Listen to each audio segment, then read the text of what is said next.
Greetings everyone, I'm Dr. Eric with Holladay Chiropractic. So glad you're joining us today. Thank you for engaging with us through our YouTube channel. We are working on our workshops online, and right now, if you have been a part of our practice for any length of time and you're choosing to come on here to learn and engage with us, we applaud your efforts, and I will say that to me, this is the adjustment between the ears, and I often tell patients that my hands adjusting your spine is a matter of my skill and my profession, and I aspire for excellence in that. But another way that we can support you and care for you is actually by educating you how to live differently and change your health behaviors so that your spine, your nerve system, and your health is better for the rest of your life. One of the health behaviors that I want to engage with you on is sleep. We see so many patients in our practice that deal with challenges in sleep, especially as they're early on in care. The first thing I'll tell you is that if your spine has degenerative problems or arthritis, if there's chronic pain conditions, there are going to be challenges with your sleep.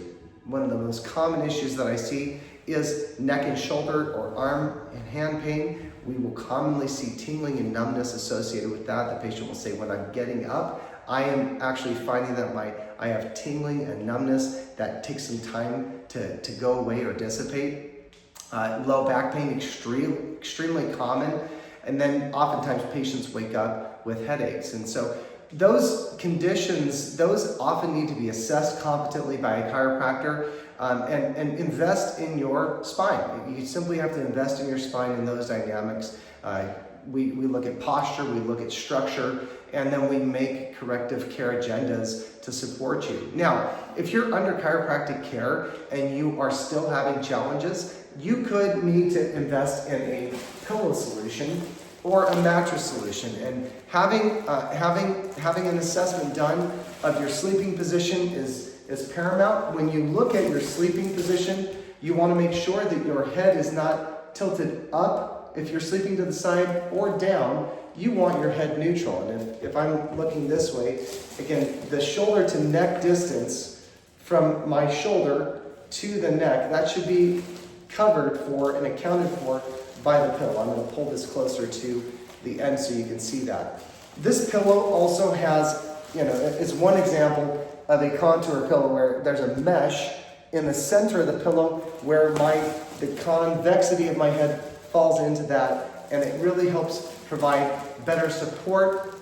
This pillow can be used on the back for back sleeping or on your side. So that's one element of that. And oftentimes chronic headaches or neck pain is a challenge that people struggle with. Sometimes patients are sleeping on their stomach with their neck turned to one side or the other, which is terrible for their spine. That's one of the main reasons people will struggle with those conditions that I mentioned. Now, in terms of the low back, a common suggestion I have would be for patients to put a wedge pillow or multiple pillows under their legs to take pressure off their low back if they are back sleepers, or if they sleep on their side. Again, making sure that they put a pillow in between their legs so that they are reducing the stress on their hip area, on their SI joints, on their extremities as well. You don't want the knees to be knocking when you're side sleeping. So having common sense about that element, extremely important.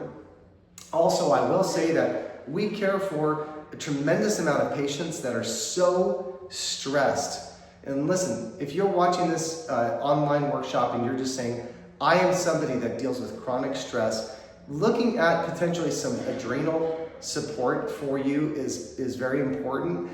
In the chiropractic regimen, of course, we're caring for the areas of the spine that support your adrenal glands in many cases, as well as supporting the body's systemic ability to regulate the sympathetic, reduce the sympathetic nerve system overload that you may have.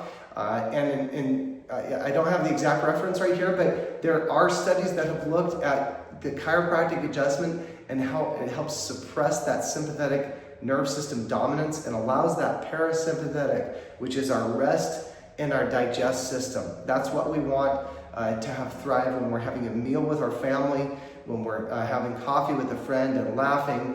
And obviously we want that parasympathetic nerve system to be taking over as we enter a state of sleep. We don't want our cortisol to be spiking in those moments when we're entering a state of sleep. And so that brings me to my third point, which is you need to establish a healthy routine for your sleep. I work with a lot of patients to say, hey, tell me things that you love to do that don't involve technology at nighttime. And they could say, I like to make tea, or I like to listen to relaxing music, like jazz or maybe classical music. Your definition of relaxing music may be different. Some patients may say they like to take an Epsom salt bath, right, and reduce the irritation and stress on their physical body. They may put some essential oils in the essential oil disseminator and put that in their atmosphere. They may put scents on their pillows or different things like that. They may tell me that those are things that they would enjoy. But I would say that establishing a healthy nighttime routine can be one of the most compelling ways to improve your sleep along with your chiropractic care. And patients that I engage, I just say, take one action. Maybe also they could just do some decompressive stretching, some yoga stretches. That's a wonderful element to engage with as they prepare for a restful night of sleep.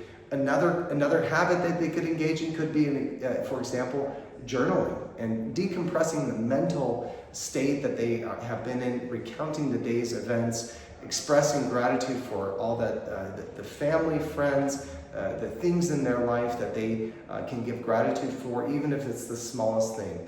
So establishing a healthy nighttime routine and not tackling it all at once, but saying, hey, what are different things that to me are a high priority that I want to make a part of every night, just as we often look at our morning routines as needing structure and allowing ourselves to perform at our highest level. We also want to engage in a healthy night's sleep.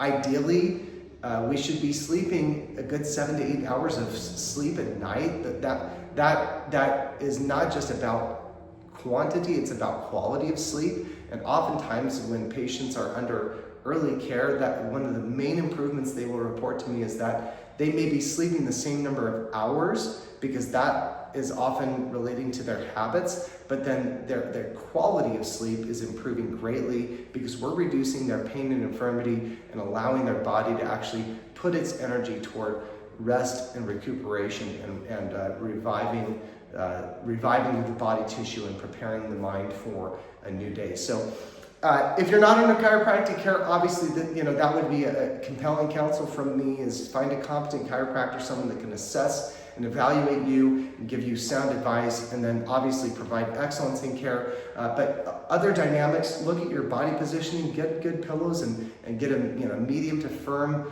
orthopedic grade chiropractic approved mattress. And then of course evaluate your habits to make sure that you are doing yourself good service by the way you're training your body to prepare for sleep and to experience and encounter compelling sleep. I am Dr. Eric Van Sluten with Holladay Chiropractic, signing off and saying thank you for joining us. We look forward to encountering continued improvements in our daily habits and lifestyle with you.